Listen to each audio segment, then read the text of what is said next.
नमस्कार.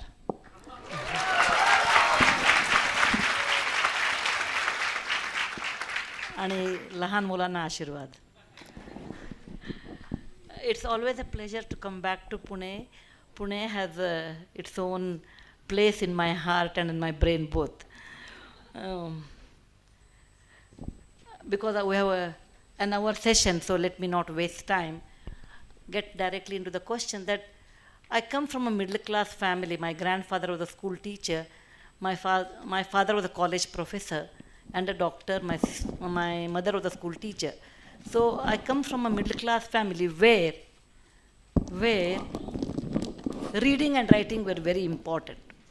Education was very important. Hence, writing or reading, it was nothing like I tried for it. I used to read a lot and started writing maybe at the age of 8 or 9. Small stories, very small stories. Write good essays. I used to write good essays. And my mother would take me to some historical place and I'll come back and write what I felt about the monument.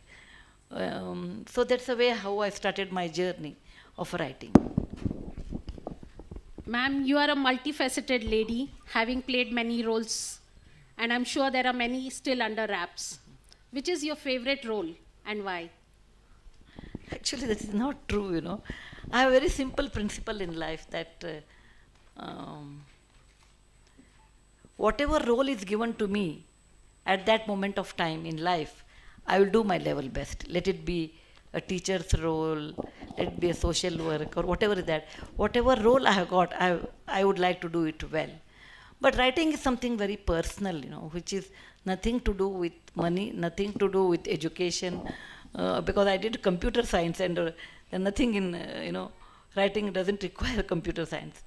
Writing is something which I love to express my emotions, and that's the reason I like writing. But by and large, anything is given to me, I would like to do my level best. That is my simple principle.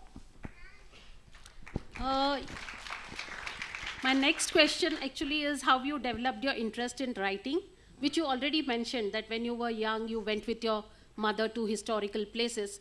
But that writing must be like a small essay or something. So how did you start your real full-fledged writing?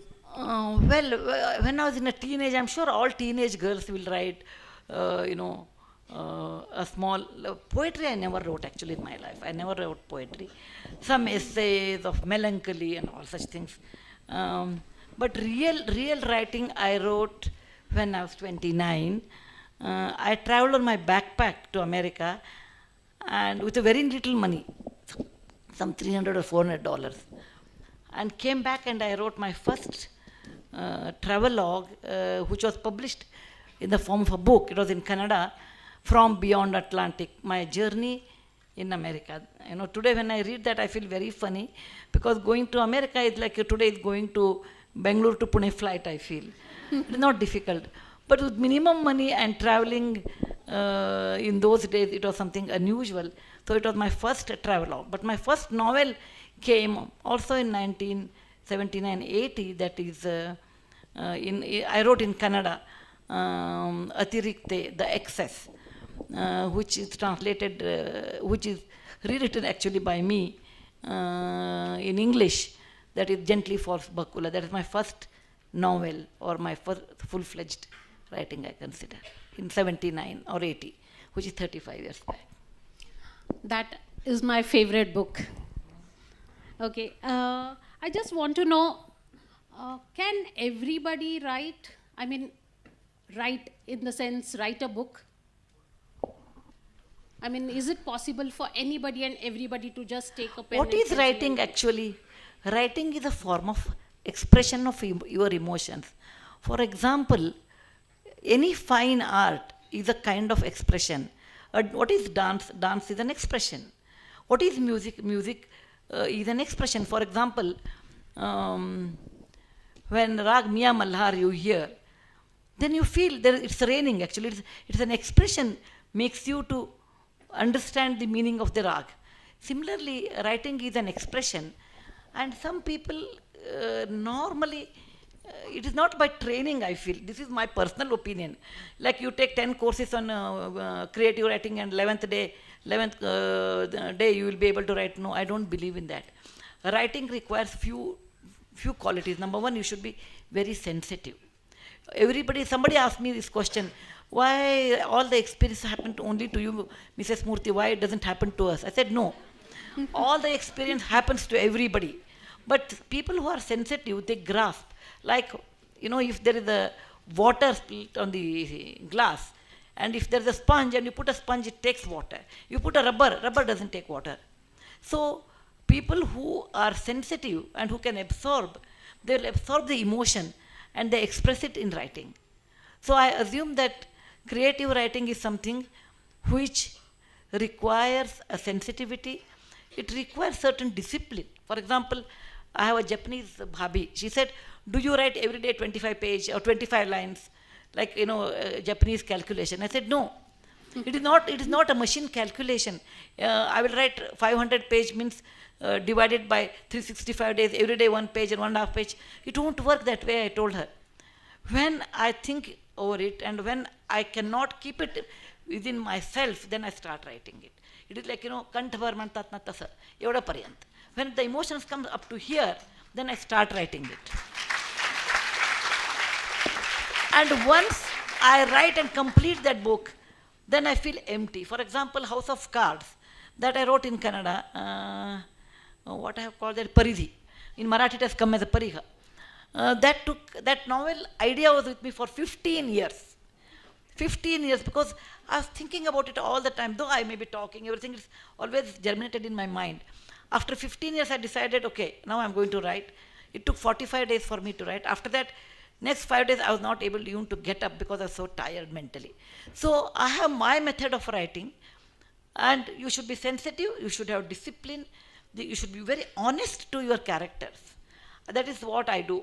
If I don't have that experience, until I get that experience, I don't write. Suppose somebody goes, for example, I wrote Mahashweta, a book on leukoderma.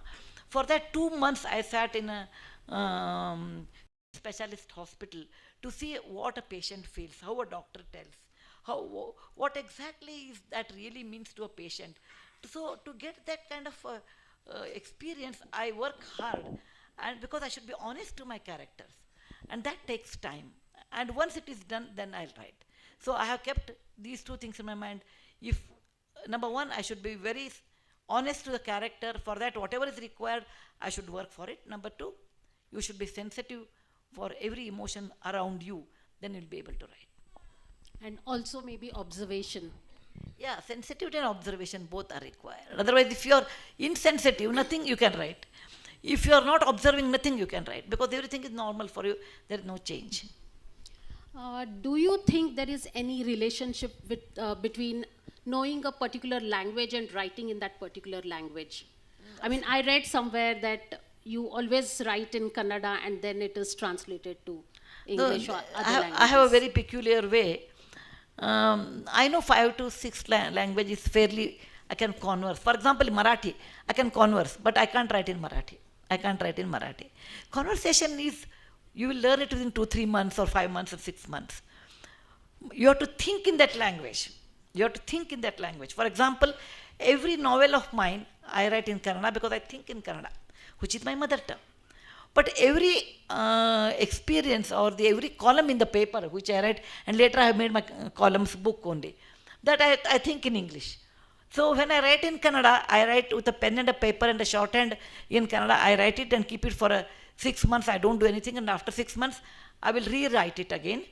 Whereas in English, I sit on the computer and I write 3 columns in a day. So I have kept 2 compartments where I want to be very precise, because my columns will go in the paper where I know 1,000 words. Okay, 700 words. I have the limitation there. In 750 words, I should complete my emotions or experience. So I should choose the correct word and exact up to the whatever is required for that article. So that time I think in English and I write in English. And any emotional novel, I think in Kannada, my mother tongue. And for many emotions, I can substitute a single word because it's my mother tongue. And that time I realized the importance of mother tongue. Mother tongue is the one where you can think in that language and express that in that language. And for many words, you should have one word to express that. So that is my definition of mother tongue. And so Kannada, my novels will be written in Kannada. Then I don't take any translator's help because I know what are my plus and minus. So I will rewrite the same novel in English. And for my columns, first I write in English, then I'll rewrite in Kannada. So that is the both way I do that myself. So your emotional writings are in Kannada and your professional writings are in English. Are in That's English. To be very precise. Okay. So what preparations are needed to become a good writer or a writer for that matter? I think just now I told you, you should observe, you should be sensitive, and you should be honest to your character. The same Yeah, thing. but writing all these things, okay, you collect all the information by doing, by observing, by being sensitive. But how do you put it in words, on the paper? It's, once I attended a creative writing course just to see. They say, okay, you should imagine. But none of them work for me, I can tell my experience. It may look very funny, but I truly believe it's a gift. It is like I'm a scriber. The real writer is the goddess Saraswati, I feel. I'm not. I'm only a scriber. Otherwise, I do not know why do I write the same way. If you tell me after 10 minutes, I may not be able to write the same way. So I feel it is something with the... It's a gift of God. Maybe a goddess Saraswati, no one else. It is only she. She comes and I write. And that is the reason even when I had less money, whatever royalty I took, I never used it for myself. Because I felt it is not mine. It belongs to her. It is Saraswati's money. How can I take it? So all my royalty goes to a charity. Even when I had less money, I never used it. With that money, I bought a sari. With that money, I made a bangle. Nothing I made. Because it is not my money. I always felt it is her money. I should give some money.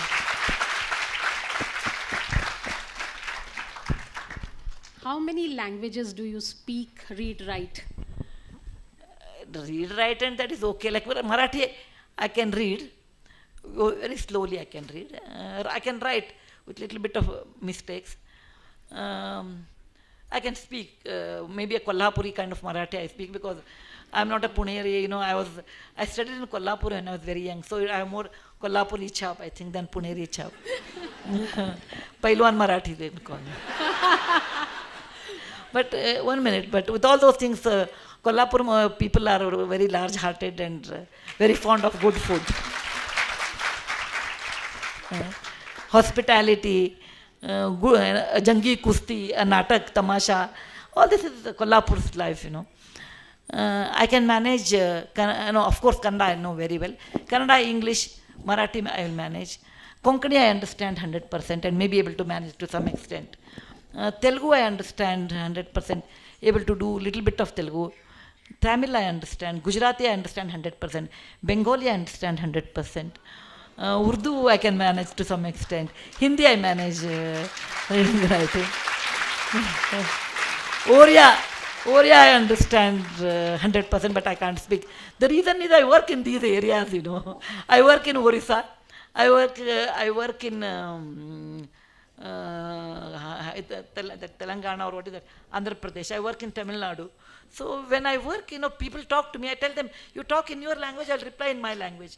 But I manage with that. So, and I have written a book on, one article on that people do not know I understand Oriya very well. And there are many people who comment on me and I understand that, I have written on that they were making, that lady has a grey hair but no brain inside and all of those things.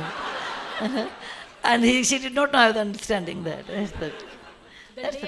The day I stopped drinking milk. Yeah. You've mentioned this.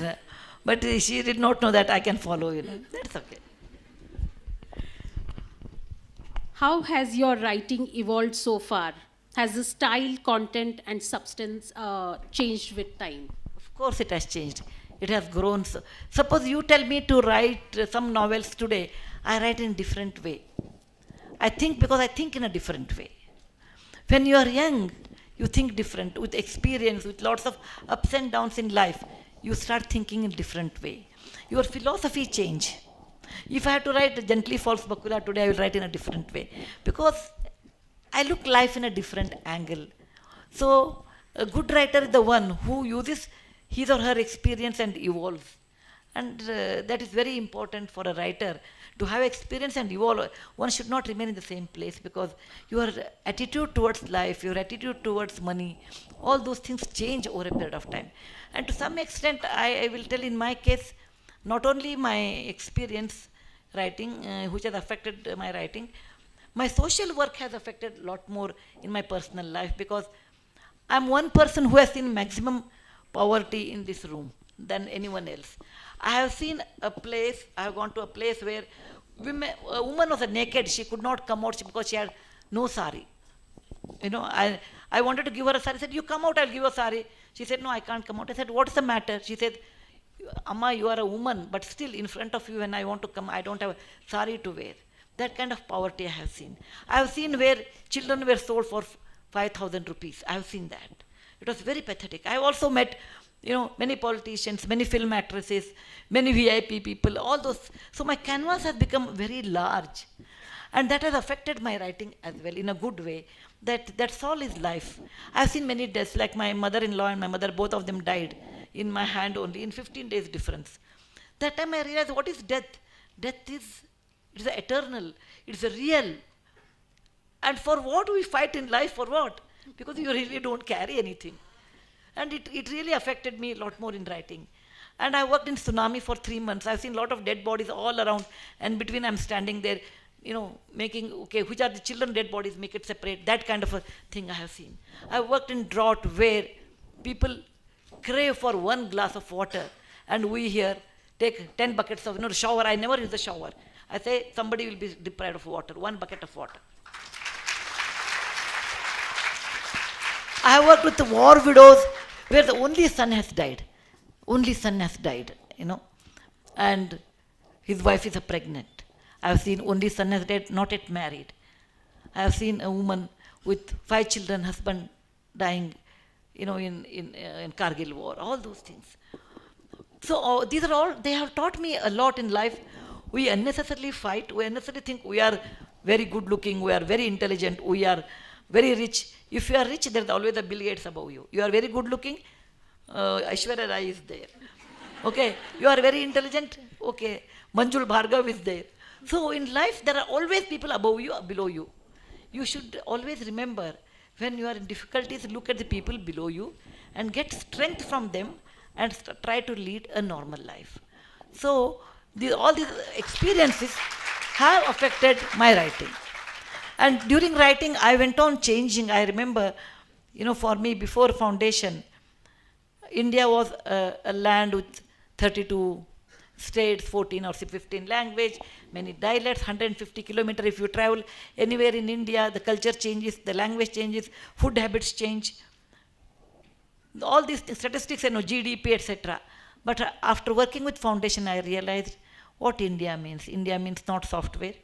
India does not mean Bollywood. India means there is an unknown poverty line and people are below that. And it's our duty to help as much as possible. And that is my India. In my India, if somebody gets 3 sets of clothes and 2 meals a day and good education, including English up to the class level 10th, then I'm very happy. Then GDP and all, I don't even bother.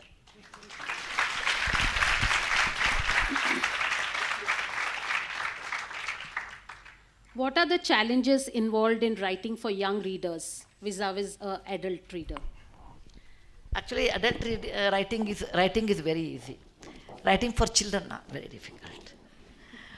For following reason. Number one, you should be very careful about the words what you use, because their mind is like a wet wall and your writing is like a glass piece. On a wet wall you write whatever in the glass piece. It becomes eternal. So you should never use a wrong word. You should never convey, though I won't give any moral lessons, but end of my every story there will be a moral lesson. It's hidden. I don't make it explicit, because imagine if I always tell you should tell truth, you should be honest, then you think it's a moral class and you don't even read my book. But if I tell you, look, you know, if you don't work hard, what happens? I think people must have read, children must have read my salty story or something I have written on the lady the girl who was very lazy. Salty Sambar, I think, I won't remember now. Salty Sambar, the story of, that's my own story actually. That's my own story. When I was very young, I used to read a lot and never do any household work. Even now I don't do much. But that time I won't even do that. So once my mother was preparing sambar and she told me, there was a picnic day, she said, you are carrying sambar for your class. I said, yes, Amma, you prepare very well, so I will take it. But she told me, look, I am going somewhere and sambar is about to ready and you put this much salt. She kept the salt and told me, you have to put this salt. And I forgot. I did add the salt, but I forgot to tell that. I went somewhere, then my father thought this girl anyway doesn't do. He put the salt, grandmother put the salt, and my mother came back. Anyway, she won't listen to me, so she put additional salt. So it became a salty sambar, and then my mother told me, at the end nobody ate, and I told my mother, oh, it is not good. She told me, beta, it's good that you read a lot, you are engrossed, but you also have a responsibility. When a work is given to you, you should complete it very well. If you don't do, your life will be like a salty sambar. Nobody will believe you. Oh, anyway, she doesn't do, they say. So all these examples are converted into a story where telling children, look, if you don't do, the results will be like this. And that's the reason writing for children requires more time, more thinking, and correct message we should convey, because it's very easy to make them, greedy, make them unhappy, tell them, look, this is the way to live, but it will have a lot of advantage. Don't do that, because after all, we are all setting suns. They are the morning sun. For them, we should give them water, manure, and shade if it is required, or sun rays they require, and they should grow up. And it's our duty to give them a very good children book so that they should get a strength by reading that. I consider that is difficult.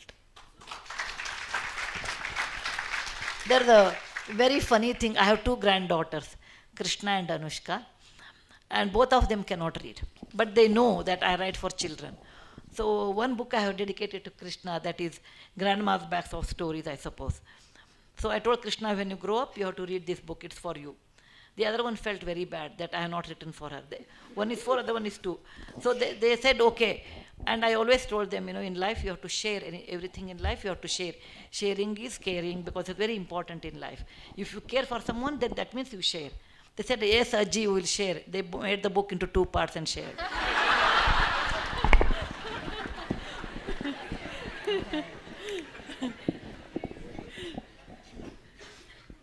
Now a little diversion. Today the electronic medium is the most popular with all ages. The successful Marathi film Pitrurun is based on your story Runa.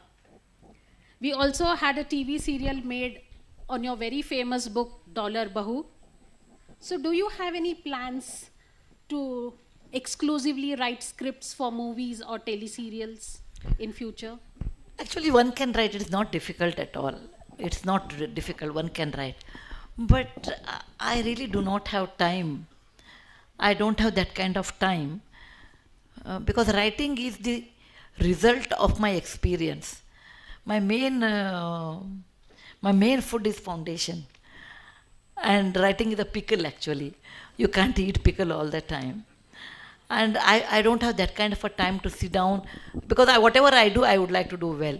Rewrite, because script and all, you have to go many versions in that, 01, 02 version. So that's the reason I have not, though I have got many offers to write, I have not taken it seriously. We have read that you are a big movie buff. So can you highlight something on those lines? I always loved movies as a kid. I used to love. It was, in those days, I'm 65 now, imagine 60 years back. Going for a movie was a taboo. No, you can't see a movie. And in our village, it used to come only 3 months in a year, Tambu Theatre. Okay. And I've seen Marathi movies actually, because in those days, Karnataka was not, North Karnataka was not separated from Maharashtra. So until 1956, it was not separated. So there was a lot more cultural exchange in those days. And I remember I have seen Shamchi Ai. And I also Remember, there is a song in that. Draupadi che bandhu shobhe narayana. I think you can, people who are my age can understand, and people who are not my age, please go on YouTube and see that clip. Draupadi che bandhu shobhe narayana, beautiful song of love between Draupadi and Krishna as a brother and sister. So it was rationed, and it was rationed more. So I liked it. I have to see more.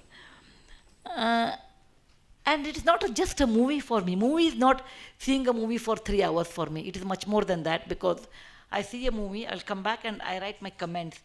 How was the editing? What are the sahitya? What is the music score in that? Then the heart of any movie, the story. If the story was up to the mark or not. It is my own way. I told, if I would not have been in software, if I would not have been writing, or maybe social work, I would have been a movie journalist, definitely, like Anupama Chopra. Because I see every movie with a purpose, and I make my own comments on that, which is good, which is not good. My rating is much difficult than your paper rating, you know. And I see different language movies. Marathi I see. Of late, Marathi movies are really very good, of late. And Kannada, yes, I see. Telugu I see, because they are better movies. I don't have any bias. Tamil I see. Hindi though all the time I see. Then sometimes I see English movies. Bengali movies, I see. Gujarati movies are not great, I felt it. The dramas are better. So I'm very serious movie goer. I have 500 CDs at home, and probably every day I have to see half an hour some movie, one or another I have to see. I enjoy. And because I'm also a writer, I said I wish they could have written a dialogue this way better and all those things. So you also acted in a movie. The producer was my friend, director was my friend.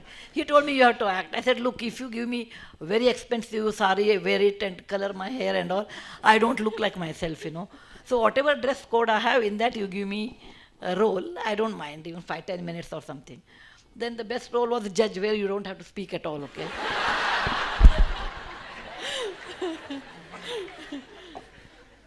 So are you open for any more roles in movies? No.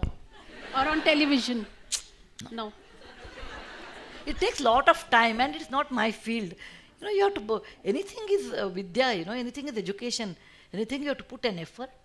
If you have to act, then you should know what is acting, you have to work on it, you have to see which is the correct dialogue delivery, etc. It requires a lot of time, and I really don't have that kind. And I don't want to do that. Okay. In your book, How I Taught My Grandmother to Read and Other Stories, you have written a few anecdotes on our favorite teacher, the late President Dr. APJ Abdul Kalam. We would like you to say something about. I met Abdul Kalam in his 68th or 69th birthday. I still remember. That time he was not president. You know, he was head of the DRDL or DRO or something. Actually, I have written about that in my book also, because one day I got a call from Delhi saying that Mr. Abdul Kalam wants to speak to you. I told it's a wrong number because I don't have anything with Abdul Kalam, you know. I not met him. I knew he was a big scientist, Bharat Ratna, that much I knew, but what is there between me and him to talk? So I told, oh, there's a mistake, operator. I told him it may be for Narayan Murthy. So instead of Mr. Murthy, I've connected to Mrs. Murthy.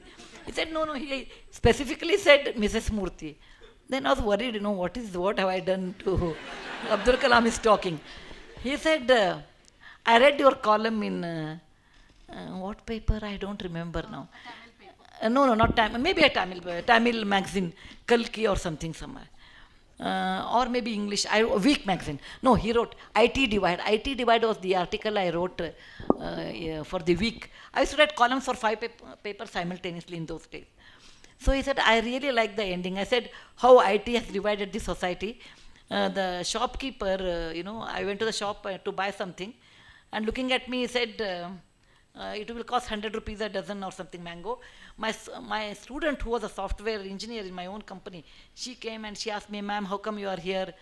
And no, while I was talking to her, then he told mangoes will cost 200, and she paid and she took. I said, just now you told me 100, and why it's 200 for her?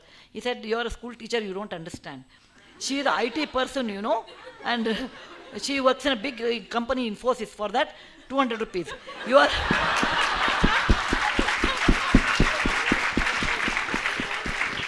and you are a school teacher, because she called me, ma'am, how come you are here? There is an examination time. A teacher, so for you it's 100. And I said, my God. Then I realized for IT company people, they have different rates, including house rent, mangoes, all these market. Then I wrote on that how a common man divides IT person means 4 times more. And that Abdul Kalam read that and he called me, said, I really laughed. And this is a fantastic column, and I read your column every time when it comes. Then he said, your Tamil is very good. I said, no, sir, my translator is very good. Okay.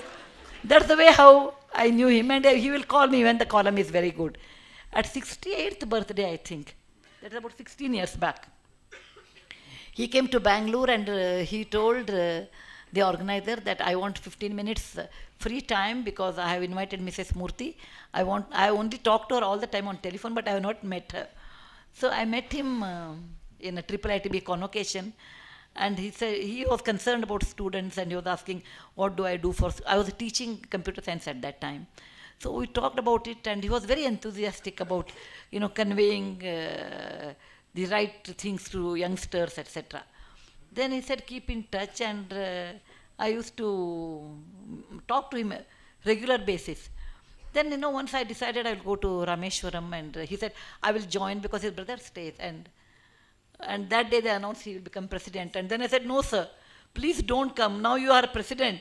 4 or 5 of us were going to Rameshwaram. Then I went and stayed in his house. I know their family. And they speak to me in Tamil, and I talk to them in Kannada, actually. That's the way how things work with them. And they're very, very, very nice people. Very simple people, actually. That's the way how my friendship with their family started. And when he became president, I called him to inaugurate a children's hospital which we have built for poor people in Orissa. He said, what have you done for Bihar? I said, no, we have not done much for Bihar, because for me going to Bihar is hard. Our security doesn't allow, our Infosys security doesn't allow. They think it's one-way ticket for me. So he said, no, you should do something for Bihar. And as a president, when I'm going, I will send you an invitation. You should come and see Bihar. And that's the way how I toured Bihar with him. And then we started working in Bihar. And so, I have great regard for him, for his family, for his people. I have attended all their weddings in the family. And so, his family, we are family friends. And I feel, he was like a Bhishma, never married, Ichha Marani, led a simple life. What else do you expect? And he passed away with his favorite students. He was with the students. Yeah, that is true. So I told like a Bhishma, whenever Bhishma wanted to die, he died. Same way he died. You are a role model and an example that has not limited her writing to just publishing of her books, but you have extended it to social causes. You have donated more than 50,000 books to libraries across rural areas, and you have taken a lot of effort to spread the love of books and reading. Tell us something about it. In Karnataka alone, we have done 60,000 libraries, not books, 60,000 libraries.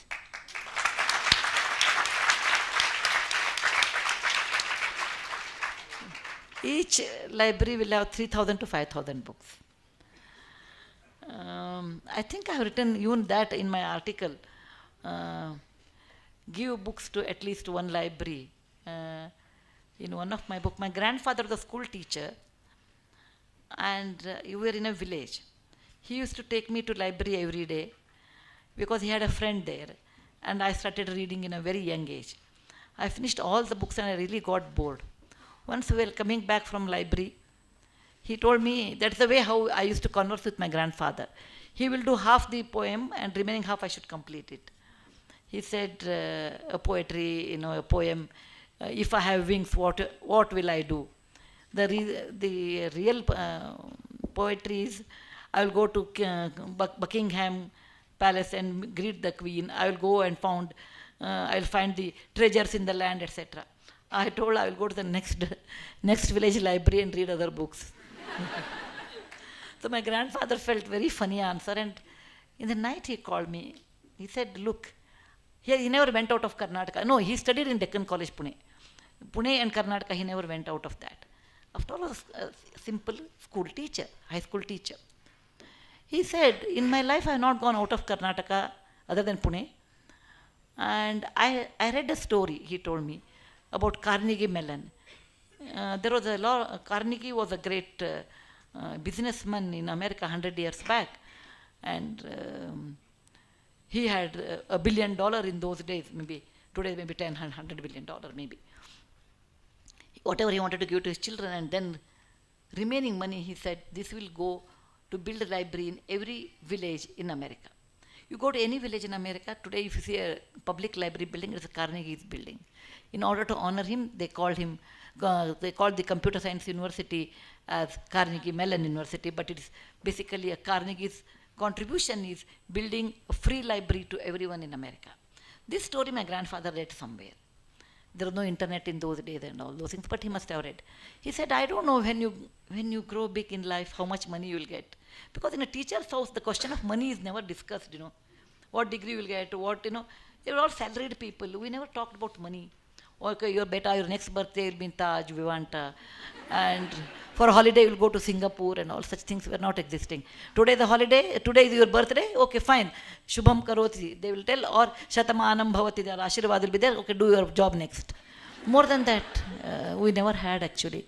To some extent, I feel that is in a way good, because China is going to ban birthdays. Until you are 70 years, you can't celebrate your birthday, and after 70, if you are alive, then you celebrate. Okay. So ours is a very simple way of living. So he said, when you grow big, if you make good money, this is my desire that you should donate books to at least one library. Because, I realized you love books so much. And will you promise me? He asked my hand. I was 12 years old. He was 62 years old. He was 62 years old. I was 12 years old. And I put my hand on his hand was rough. It was cold in the summer, in the winter. The hand used many chalk piece and taught many students. And mine was a tender hand. And he told me, this is my promise. Will you promise me? I said, okay, I will give books at least one library. And later he said, I won't be alive to see that. And he died. He was 74. He was 74, I was 12, grandmother was 62. That's the way I remember. He was 74 and he died. When when he was 90, he died. And when I became successful in the eyes of the world, made money, the first thing, somewhere I remembered, if you make good money, what is the definition of a good money? It's very difficult. For example, if you have 5 gold bangles, when you make good money, then you require 10 gold bangles. If you have one car, when you make good money, you require another car. Because this is a greed. Greed and good money are different, Good money means what is you require for your sake to live is good money. Rest is not your money. Rest is not your money. This is my way of looking at it. That is my way of, it may be wrong, but that's the way I have lived. I said, what will I do with this money? Then I remember the Kathopanishad, it says, Danam priyavak sahitam, shraddhahi danam, ashraddhahi nadanam. If you don't have shraddha in giving away, don't give away. So I said, I have to do dana, because dana is very essential in life. Suddenly I remembered my grandfather, that when you have enough money, you should do a library. So I built a library in his name in my village. And then I said, okay, let me start giving books. So up to this day, we have given more than 60,000 library books. And probably that is one way of thanking my grandfather, who gave me very good values in life, who taught me what it means to be simple in life, what a joy it is there in simplicity, and not to tell lie. Normally I don't lie. Except a white lie like just now I had milk and all, you have seen that. Normally I don't lie, because I don't have great memory power to remember what lie I told last time. You have to remember, no, last time what did I lie? Why have all those things? Tell truth and truth alone. And live as simple as possible, which our ancestors have taught. You have to live in a simple way. And you should have a soft heart and a strong hand, which is told in Mahabharata. Natvahe kamaye rajyam, na swargam na punarbhavam, kamaye dukkha taptanam, praninam artinashanam. I don't want rebirth, I don't want kingdom, I don't want beauty, I don't want anything in life. Oh God, if you really want to give me anything, give me this soft heart and this strong hand so that I can wipe the tears of others. Not other way. A strong heart and a soft hand. No, it's other way. A soft heart and a strong hand so that I can wipe the tears. These are the fundamental values my grandfather taught me. And that time I never realized what he taught, but it became very important to me later part of my life. Maybe that is a gratitude I expressed to my grandfather in the form of library, I suppose. I'm sure we have a lot of aspiring authors sitting here amongst us. They would definitely like to carry with them a few pearls of wisdom from you as an author. Any specific thoughts that you would like to share with them? I will tell them, if you feel like writing, please write. Don't think I will write and I will publish, I will make money. Nothing of that. Writing and making money is a different world. Okay? You feel like expressing your emotions, write. Okay, and keep it for some time. Read after 3 months and see, is it okay? Use the correct words. Be honest, whatever you write. And then, if you want to make it as a career, then, you should go on writing. Practice makes a man perfect. Over a period of time, you will become perfect.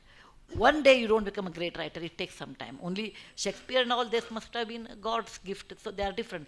People like us, over a period of time you will become perfect. Start writing, even today. And you don't have to show it to everybody. Write and keep it inside, write and keep it inside. And then you open it and read after 1 year, 2 years, how you have changed. And don't say at 55 I'll start, right? At the age of 10, 12, 14, 15, whatever is there. Whatever you feel like writing. Don't feel shy, somebody will read. Okay? And don't be under the impression what you write, it has to be published. Not necessary. But if it is really good, then it comes out. But make writing as a habit. In olden days, they used to write diary. Actually, it was a very useful method. Today, there is not even a letter, forget about diary. SMS, with no grammar, SMS is very popular. So, please don't write in SMS language, okay, write in your own language. Let it be in Marathi or Hindi or in English, whichever your mind thinks. Be honest to your mind. Don't push the mind. Oh, my mother tongue is Marathi, I have to write in Marathi. My mother tongue is in Hindi, I have to write. Don't push the mind. Whatever your mind thinks in whatever language, please write. And keep it for some time. If you are a teenager, don't publish until you are 20 plus. Because your ideas change so much after that. Okay? Write it. And and enjoy writing it. It's not, oh, I have to write every day. If you feel like writing and enjoying it, then you write and keep it for some time. And then after 2-3 years, you bring it, make a collection. Then you give, you give it to a paper in a column or something that way. Start now a very simple way. Like writing a column is the best way to write, actually, I feel. Because, you have a limitation of the words that puts your intelligence into a test. And also, what exactly you have to write. Don't go on describing too much, because they'll skip the they will skip the paras. I always say people who have paid for my book, it's 200 rupees or something. My books are not expensive, because I always tell reduce my royalty, but doesn't matter, but don't make my books expensive. 200, 250 rupees. So when somebody pays for my book 200 rupees, I should be honest to you. If there are many techniques in writing. If I want to fill the pages, then let me go to a conversation mode. What did you say? What did I hear? Okay, did you say this way? So you can fill the page. But what is the outcome of that? Zero. You don't get anything. When someone pays 250 rupees for my book, they should take something from this book. So don't cheat the readers by writing in a conversation mode. Don't write too much of description. Nobody will read. Nobody will read. Just skip the page, next page. Okay? Write relevant, exact, what is needed. And read many books. When you read great books, you will understand how little you know. Read good books. Reading is a great habit, actually. And the best habit, read more books, then you will correct yourself. Okay, that book was very good. Why was it good? Because they gave the following information. Suppose a similar kind of situation is there, what do I do?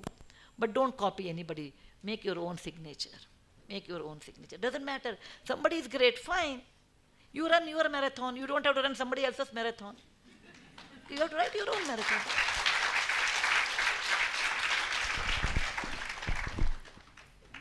If you had to choose, which writer would you consider as your mentor? No one. No one. I have enjoyed people's writing. For example, I have enjoyed a lot of Sanskrit literature. When I was young, I used to speak Sanskrit actually. Later I lost because there was nobody to talk. My grandfather taught me Sanskrit fairly well, and I have read the original of Raghuvamsha, Sapnavasavadatta, all Kalidasa's work I have read, original. And I always was fascinated by Kalidasa when I was a teenager, maybe because of the romance, because of the seasons he described, beautiful, nobody can describe like him romance or rainy season the way he does. No one can do that. Later I started reading in Kannada, Shivram Karant, S.L. Bhairappa and many more people. Then I started reading English. I prefer to read English authors than American authors. I always like English authors because still I feel it is their mother tongue. I do not know. I always liked reading their books.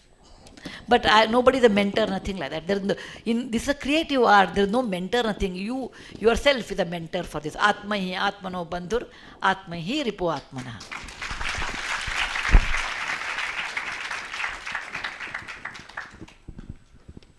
I think I will now I'll ask the students to come out with their questions. And before I do that, I request the youngest admirer of Sudha Murthy, Sanchita. Let me see my she would like to read a few lines from from her favorite book. Yeah? Let me see her properly. I love reading books by Mrs. Sudha Murthy. Last year, my Didi had given me the first copy during the summer vacation, and now my mom has got me the others. My favorite book is How I Taught My Grandmother to Read and Other Stories. I read many of these stories over and over again. I like them because there are stories of real people, and there was so much to learn from their experiences. For example, when Avva was willing to learn how to read, even though she was quite old, and now I will read one passage from that story. Better you come here on this stage, everybody will see you. Come. Come here and sit next to me and read. Unlike my granddaughters, okay? Come.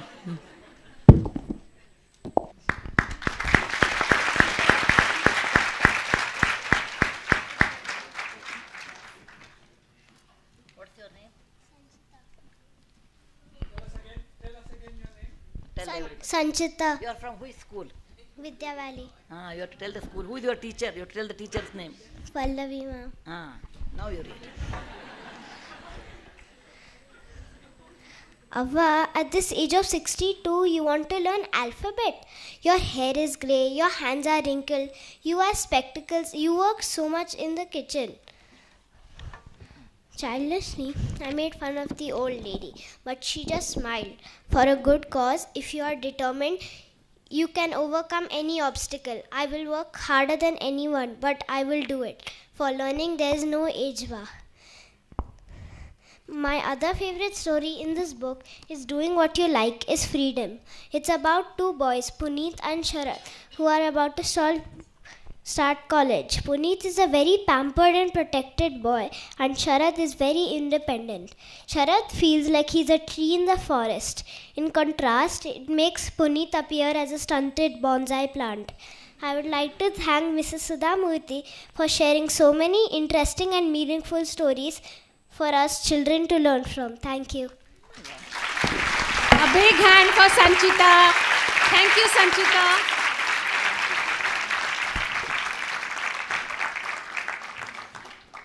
Okay, where are the kids from Orchid School? Please put up your hands and ask questions. Okay, stand up. Okay. What's your Okay, name? I have a small request. Don't praise me, it's a waste of time. Ask directly the question. Okay, and don't get scared what mummy will say, what teacher will say. Whatever you feel like asking, please ask. And don't praise me, just ask questions. My name is Priyal. I'm from the Orchid School, and my class teacher's name is Bindudi. You don't remember? No, I do. Um, Bindu. my question is, what are your views on modern literature? Like the books we read, basically, like maybe the Hunger Games or Divergent, books like that. There's nothing wrong in the modern literature because literature is ever flowing river.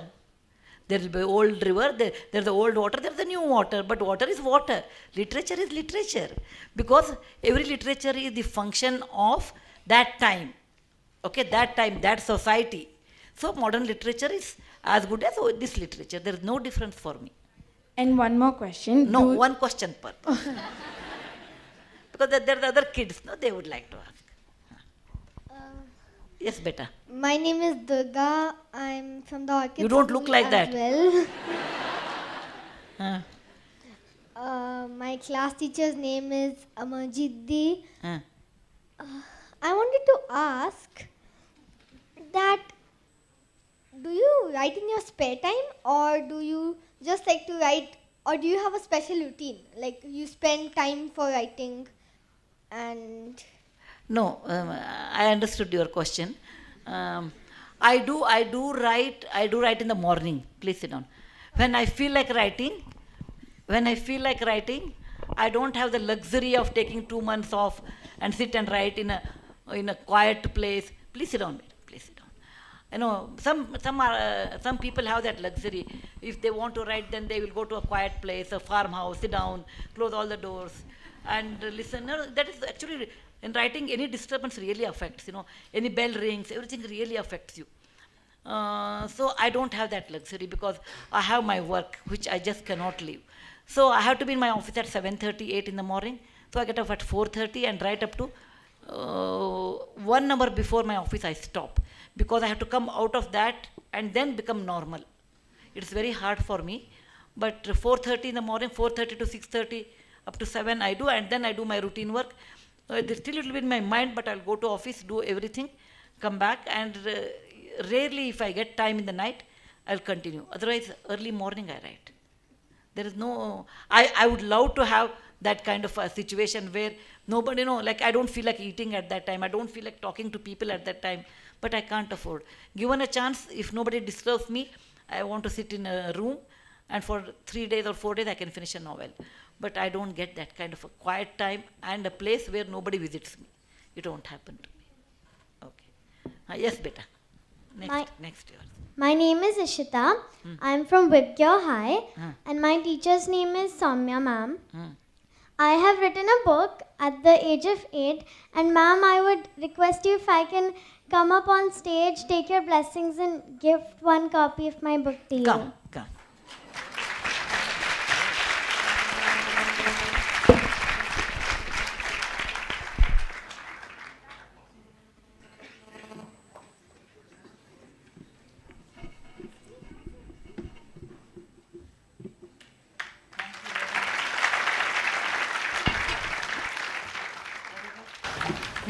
Diary. Okay, you write a diary? Oh, good luck. And ma'am, I'm working on my second book, so My God. can you give me a few tips? Whatever is that over, same thing you should follow. But you know, write and don't publish the next 2 years. So every year you are bringing a book, Isha? Huh? Every year you are bringing a book. Next. Hello, my name is Sirtha Kulkarni and I'm from Wadia College. I have had many good teachers, but one person who has taught me a lot, who's my true mentor, is Miss Geeta Hosmani.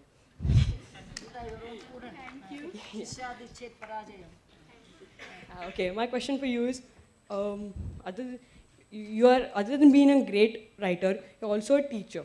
So then what does actually teaching mean to you? And what do you consider teaching as?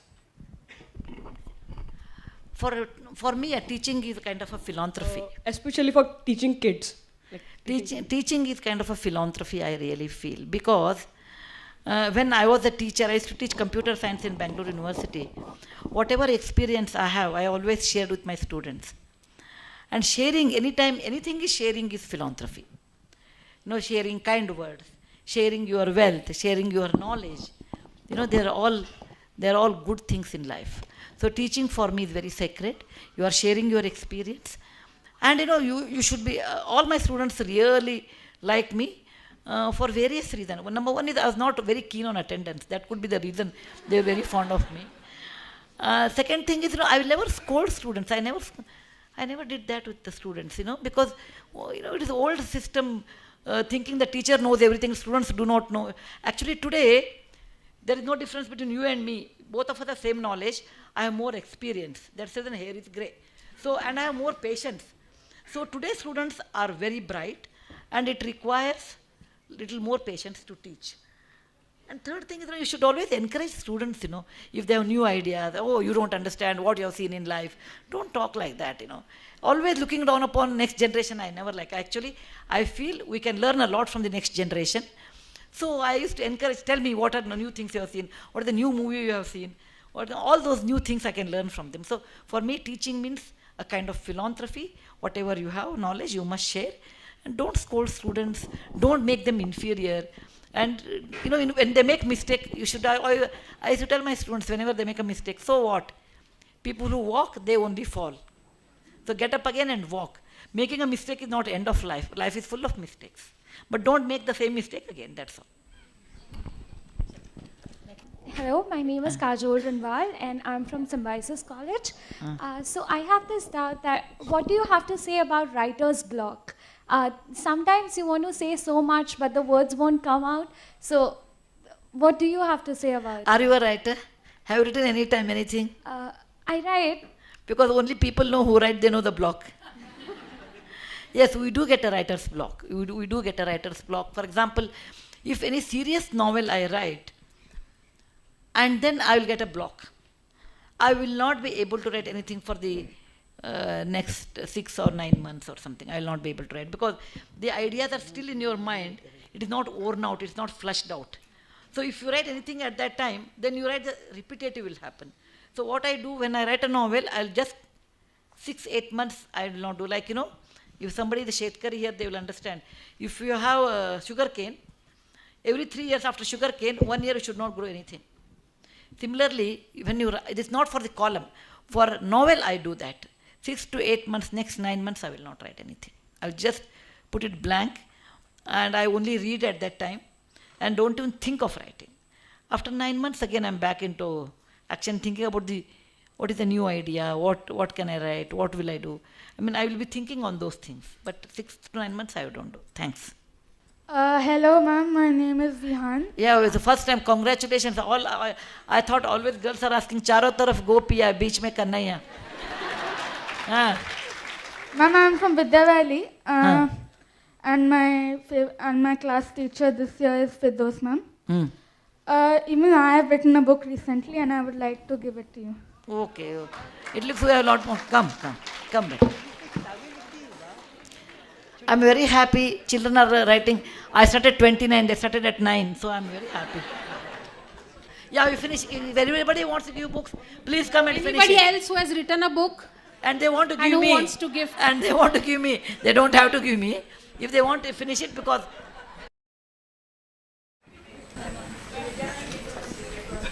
This is regarding what?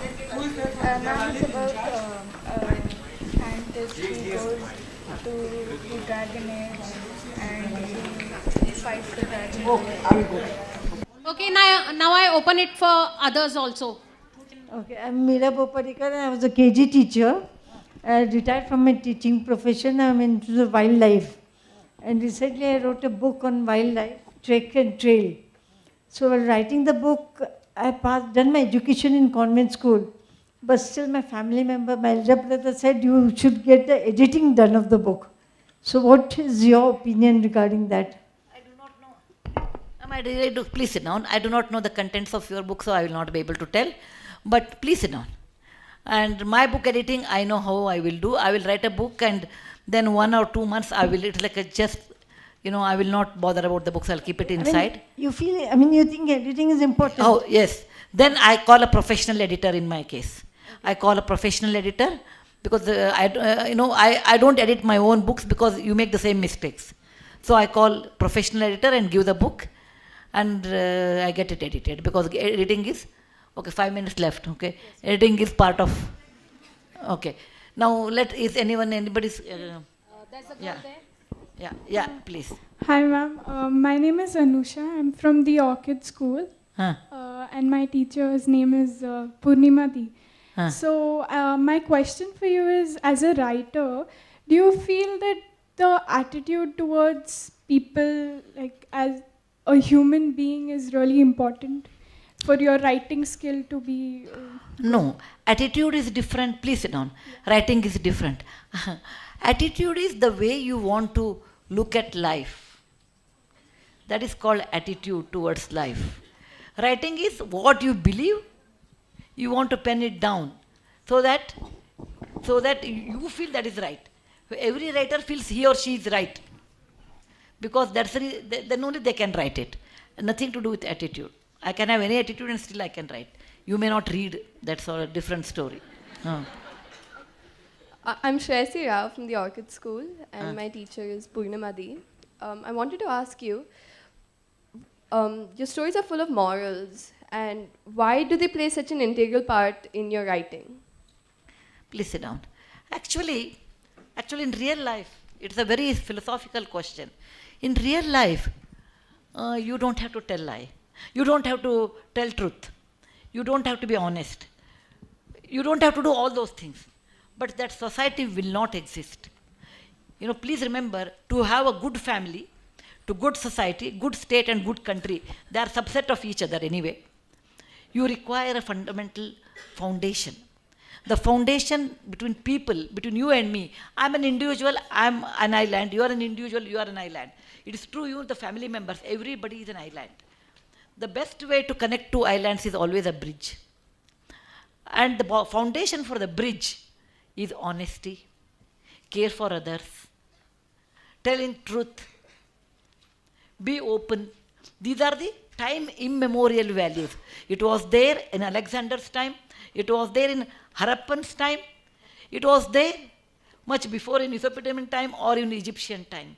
These fundamental values remain same, independent of language, caste, country, wherever human beings are there. These are the fundamental values or the foundation stones of connecting to bridge.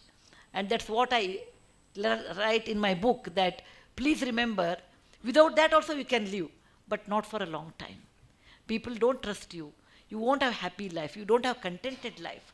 Ultimate aim in life is not how many awards you have collected, how many cars you own, how much money you have. None of them are ultimately, they bring you happiness. What brings you happiness is content within ourselves.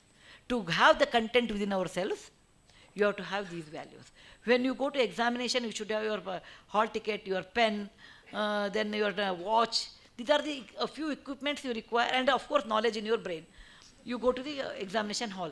Similarly, to be contented in life, you require all these values.